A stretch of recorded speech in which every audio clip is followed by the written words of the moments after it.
নতুন বছরের প্রথম প্রহর, পরিত্যক্ত এক ঐতিহাসিক সাবওয়ে স্টেশন, পবিত্র কোরআন হাতে শপথ। আর সেখান থেকেই শুরু হলো নিউ ইয়র্ক সিটির ইতিহাসের এক নতুন অধ্যায়। যুক্তরাষ্ট্রের বৃহত্তম শহর নিউ ইয়র্কের নতুন মেয়র হিসেবে আনুষ্ঠানিকভাবে শপথ নিলেন জোহরান মামদানি। নতুন বছরের প্রথম প্রহরে ম্যানহাটনের ওল্ড সিটি হল সাবওয়ে স্টেশনে পবিত্র কোরআনের ওপর হাত রেখে তিনি এই শপথ গ্রহণ করেন। সেই মুহূর্তেই ইতিহাসে নাম লেখালেন ৩৪ বছর বয়সী মামদানি। নিউ ইয়র্কের প্রথম মুসলিম মেয়র এবং গত কয়েক প্রজন্মের মধ্যে কনিষ্ঠতম নেতা হিসেবে। শপথ বাক্য পাঠ করান নিউ ইয়র্ক স্টেটের অ্যাটর্নি জেনারেল লেটিটিয়া জেমস। চারপাশে নীরবতা, মাথার উপরে শতবর্ষী নান্দনিক সিলিং, আর সামনে এক নতুন রাজনৈতিক ভবিষ্যৎ। এই দৃশ্য শুধু একটি শপথ নয়, বরং নিউ ইয়র্কের বৈচিত্র্য, পরিচয় আর পরিবর্তনের প্রতীক হয়ে উঠেছে। কিন্তু পরিত্যক্ত সাবওয়ে স্টেশন কেন?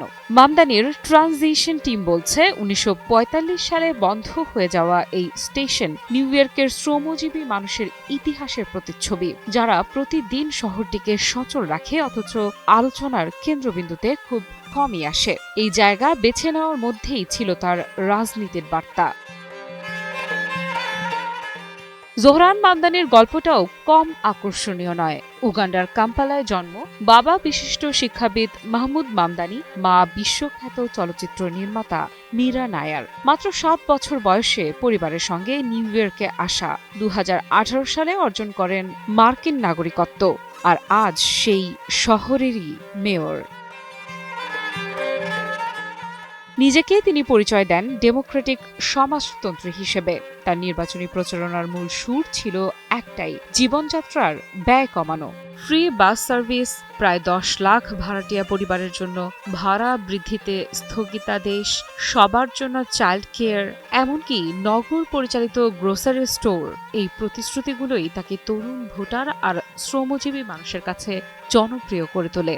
তবে সমর্থনের পাশাপাশি চ্যালেঞ্জও কম নয়। বিশ্বের অন্যতম ব্যয়বহুল এই শহরে আবর্জনা ব্যবস্থাপনা, তুষারপাত নিয়ন্ত্রণ, সাবওয়ের দীর্ঘসূত্রতা, এই সব মৌলিক সমস্যার সমাধান এখন তার কাঁধে। প্রগতিশীল নীতিগুলো বাস্তবে কতটা কার্যকর হয়, সেটাই হবে তার সবচেয়ে বড় পরীক্ষা। হিরন আরও মিনারেল ওয়াটার মাত্র ৫০ পয়সায় প্রতি লিটার। ডোনাল্ড ট্রাম্পের মতো প্রভাবশালী নেতাদের সঙ্গে রাজনৈতিক মতপার্থক্য থাকলেও শহরের স্বার্থে সমন্বয়ের প্রশ্নও সামনে আসছে। আদর্শ আর বাস্তবতার এই টানাপোড়েনে মামদানি কতটা ভারসাম্য রাখতে পারেন, সেদিকেই তাকিয়ে আছে পুরো বিশ্ব। আফ্রিদা ইফরা, নিউজ 24।